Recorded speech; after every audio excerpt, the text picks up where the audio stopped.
गरीब लहरों पे पैरे बिठाए जाते हो, समुद्रों की तलाशी कोई नहीं लेता। तुमसे दूर जाने की ख्वाहिश नहीं, पर तुम्हारी शक की नजर से बहुत डर लगता है। Electoral bond data shows that companies with negative profits donated 434 crores to the BJP. 41 companies under investigation donated 2,500 crores to the BJP. 30 companies facing investigation donated 335 crores. Madam Finance Minister, the CBDT in your hand is an engine to spur India's growth through transparent and progressive taxation. Please do not turn it into another rogue agency like the ED and the CBI, who have essentially become professional collection agents for this government. 193 cases pursued by the ED, 2 convictions. 2 convictions. 97% of ED cases are against opposition politicians. 23 of 25 switched to BJP cases were dropped. Bundles of currency notes discovered in the outhouse of a judge of the Delhi High Court. Now, the veracity of the incident is still being ascertained, but the Godi media has gone to town debating whether the appointment of judges and how the government of the day must have a preponderant say in the appointment process. We saw the Sushant Singh Rajput case suicide and how an innocent woman was vilified by the Godi media, name dragged through the mud. Same thing happened in my case. Now you see this media are trying to mahol banao. The Honorable Prime Minister is talking to podcasts all over the world, talking about freedom to criticize and democracy and democratic processes. We welcome it. But for a democracy to function, it is vital that its electoral processes be above board and above question. The legislative department in the law ministry is the nodal department which controls all spending for elections, for polls, for appointment for the poll members. The Honorable Finance Minister this year allocated 300 crores for voter ID cards, allocated 600 crores for election expenses, allocated 19 crores for EVM machines. But here we have an election commission that is refusing to give 100% VVPAT paper trails. It is refusing to make 17C forms public. It is refusing to give us new additions and deletions to the voter list. It is refusing to explain how duplicate epic cards are being issued in Murshidabad and in Gujarat. So spend taxpayers' money, but use it in the right way. We need some answers. Now let us examine the myth and the reality of this government's growth story. The Honorable Finance Minister claimed that India will grow at 6.5% next year. This forecast, by the way, is down from 9.2% predicted in 23-24. Just before he became RBI Governor, former Revenue Secretary Sanjay Malhotra in December warned government tax officials that they should not kill the proverbial golden goose with their demands. Net foreign inflows fell to 1.2 billion between April and December, down from 7.8 billion. Private investment is weak. Manufacturing is stagnating at 17% of GDP. Rural unemployment is 9%. Fiscal deficit has come down to 4.4%. Agreed. But that's not happened because of revenue growth. That's happened because you've cut essential spending to the poor. This is economic mismanagement, not fiscal prudence. The government's obsession with corporate incentives has only favored big businessmen, where small businesses and laborers have got hurt. You slashed corporate income tax in 2019 from 30% to 22%. Has private investment picked up? No. So who have these tax cuts benefited?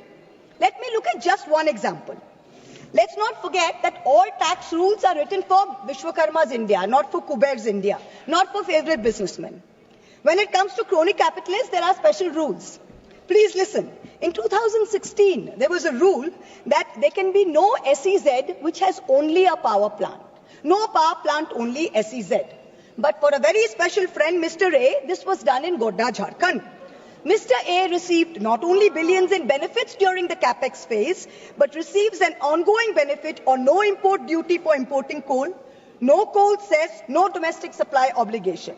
Savings of clean energy cess were 320 crores per annum. Custom tax and GST benefits were another 2,000 crores.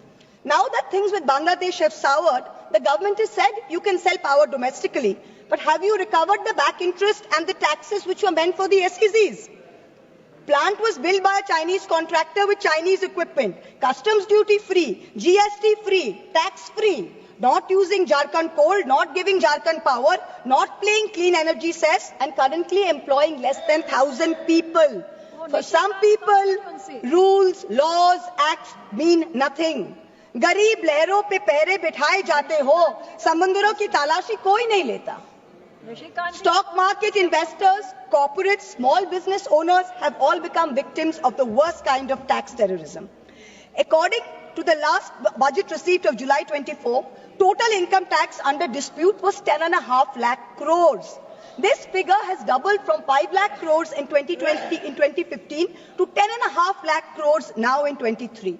So much for the promise of eliminating tax terrorism. When you're looking at the CBDT's Action Plan 24-25, it gives us data on pending appeals. It's telling us every year there are more pending appeals than appeals which are being disposed of. So what kind of dispute resolution are we managing? It is estimated that there are 6 lakh pending appeals today. The Indian IT tax department has followed an adversarial approach. It unnecessarily pursues all appeals at all levels, regardless of outcome. And all the department officials, there is absolutely no penalty on pursuing frivolous regulation. So, kahin bhi kuch bhi case laga do. There's bad drafting of tax laws, different interpretations. High courts are providing divergent opinions. There's confusion. The judiciary simply cannot handle this mountain of pending appeals. More than 17.5 lakh Indians have acquired foreign citizenship of another country in the past decade. An estimated $21,300 millionaires left India in the past 3 years alone. तुमसे दूर जाने की ख्वाहिश नहीं, पर तुम्हारी शक की डर से बहुत डर लगता है. तुमसे दूर जाने की ख्वाहिश नहीं, पर तुम्हारी शक की नजर से बहुत डर लगता है. This is what people are telling this government.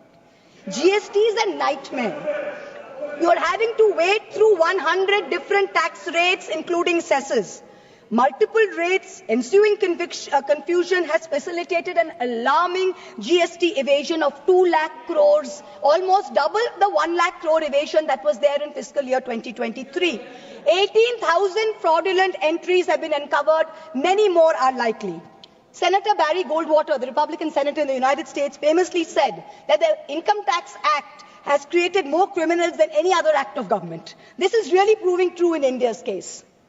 Honourable Chairperson, the government's draconian taxation policies have turned our stock market into a breeding ground for tax uncertainty. Let's examine the facts. They're mind-boggling. 2004, capital gains tax eliminated, replaced by a 0.1% securities transaction tax. 2018, BJP government reintroducing 10% long-term capital gains tax. 2024, this long-term capital gains hiked to 12.5%. Short-term capital gains increased from 10% to 15% in 2018 to 20% in 2025. Securities transaction tax hiked by 60% in 2024. Corporate dividends, once taxed at flat 15%, are now taxed at slab rates with TDS. The government and the SEBI have together destroyed wealth creation in the stock market, both domestic and foreign. When you have Europe, when you have the US, you have Singapore, who are aggressively attracting investors, we are driving them away with policy arrogance and excessive taxation. Also, the new Income Tax Amendment Act contains something rather alarming in the fine print. Is the government trying to bring back electoral bonds in another shape or form? The bonds were declared unconstitutional in February 24 by the Supreme Court. And yet, in the new Income Tax Bill 25, Schedule 8, provisions relating to the electoral bonds are mentioned. Is this legislative oversight? In which case, very shoddy work on your part. And if it's not oversight, then it shows that you're keeping the road open, so some kind of back entry to your favorite Hafta collection system. This is very clear. Electoral bond data shows that companies with negative profits donated 434 crores to the BJP. 41 companies under investigation donated 2,500 crores to the BJP. 30 companies facing investigation donated 335 crores. Madam Finance Minister, the CBDT in your hand is an engine to spur India's growth through transparent and progressive taxation. Please do not turn it into another rogue agency like the ED and the CBI, who have essentially become professional collection agents for this government. 193 cases pursued by the ED, 2 convictions. 2 convictions. 97% of ED cases are against opposition politicians. 23 of 25 switched to BJP, cases were dropped. We are now truly in an Orwellian state. The finance bill doesn't merely focus on taxation. It gives the government sweeping powers of surveillance under the guise of preventing tax evasion. The government now seeks the right to monitor emails, see social media accounts, private messages. The finance ministry can share this data with the enforcement directorate, with the IT department and all other agencies. If 97% of this country is tax exempt, then who will the tax authority scrutinize? The poor 3% who are actually paying taxes, who are the hardworking individuals, who are propping up the service sector. Instead of using Pegasus secretly, the government is now openly spying in the name of suspicion. The new income tax law enables the sharing of information across 10 government agencies. Is this the government's idea of respecting tax-paying citizens who are funding its coffers? I've got time, madam, 2 minutes. While I always try and stick to the narrow confines of a topical debate, I am now going to take a cue from the Honourable Prime Minister, who so effectively managed to speak about Vasudhaiva Kutumbakam when asked a pointed question by the US media about crony capitalists and their accountability to the law. So I too am digressing to speak on an issue which has immense controversy and intrigue attached. The story about bundles of currency notes discovered in the outhouse of a judge of the Delhi High Court.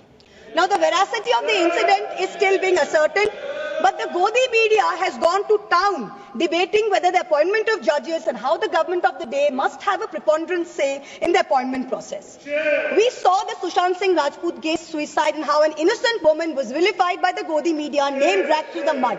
Same thing happened in my case. Now you see this media are trying to mahol banao. They are trying to toe the government line to suborn the higher judiciary.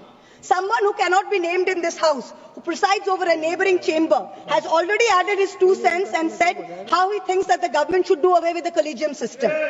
Mark my words, just like the Election Commission has been emasculated by the government takeover of its appointments process, this brouhaha and media plants are the beginning of an effort to bring back something like the NGAC with complete government control and do away with the collegium system. No amount of money apportioned to the judiciary will be of any avail unless its independent character is zealously guarded. This is something that we in this House must be allowed to debate. Coming back to the finance bill, it is nothing but a testament to this government's flawed economic vision. I oppose this bill because it taxes the wealth creators, I've got 10 seconds, madam, ignores the poor and empowers the government with unchecked powers of intrusion. India deserves better. I end by quoting George Orwell in 1984. Every record has been destroyed or falsified, every book rewritten, every picture has been repainted, every statue and street building has been renamed, every date has been altered. And the process is continuing day by day and minute by minute. History has stopped. Nothing exists except an endless present.